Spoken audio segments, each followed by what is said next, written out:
Welcome back. Gray skies over all of Central Texas. This is a live look along the HK Dodge Loop at Temple. We got rain on the way for us. I think we're all going to get some of it. We might see some very heavy rain in the outlook as we go through the night. There's some indications we might see some spots getting as much as 2 inches of rain.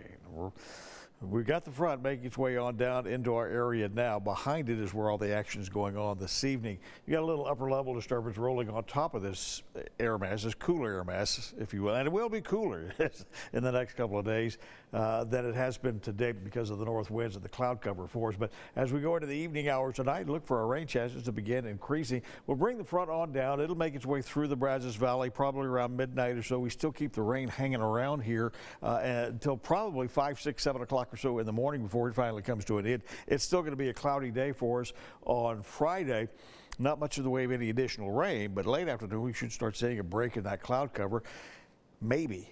Right now you look at cloudy skies across the area. It's 75 degrees, 71% relative humidity, and a wind out of the west-northwest at 6 miles an hour. Indication that the front has made its way through Central Texas. Tomorrow, gray skies, strong north wind blowing across the area, and temperatures only topping out in the 60s. It'll be a cool Friday night, but a warming trend kicks in as we hit about midnight or so. So Saturday's going to be toasty for us once again after a cool Friday. If you're on the road tomorrow, look for highs in the low to mid 70s across South Texas into the hill country. Same thing is true if you're heading back over towards the Houston Galveston area. They'll get some rain. The front will be kind of hung up right along Interstate 10 tomorrow.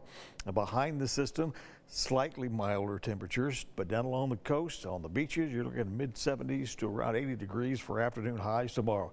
In the Dallas-Fort Worth region, skies clear out. You're going to only be in the 60s for afternoon highs tomorrow if that's where your travel plans take you. Look at our rain forecast for tomorrow. Pockets of very heavy rain from the Texas Hill Country back into our area and over into northeast Texas are a good likelihood. We just don't expect any severe weather with this. Now, if we get 2 1/4 inches of rain in the Waco area, that could cause some street flooding. Some minor flooding is a possibility. You might even see some patches that get a little bit of small hail in this stuff, but for the most part, everything seems to be forecast to be below severe limits. Pretty nice little storm making its way across Lake Whitney right now, pushing on back towards Interstate 10 and into the Dallas-Fort Worth area. Look for more development out to the west of us, moving through in the late night hours, and again giving us all pretty good shot at some rain. Overcast skies tonight, 60% coverage of rain. Some of this is going to be very heavy at times. 52 the overnight low with winds out of the north around 5 to 15 and gusty. Severe weather threat. Heavy rain, maybe some small hail. Other than that, it does not look like it's going to be anything more than just a rain event for us. By morning, we'll linger a 20% chance of showers in the forecast, but we'll get rid of that by about 9 o'clock. 65 will be your afternoon high tomorrow, but we warm back up again, as I indicated, up to 83 on Saturday, then another cool down. Saturday night brings another front through here, so we're only looking at a high on Sunday of 70, and again, fairly strong north winds, around 15 miles an hour likely on Sunday and into Monday. Don't forget, time change Saturday night, Sunday morning. Okay, we'll remember, but that's that seesaw action here we see so much of in spring, Andy. Colds, allergies. Yep, yeah. bingo.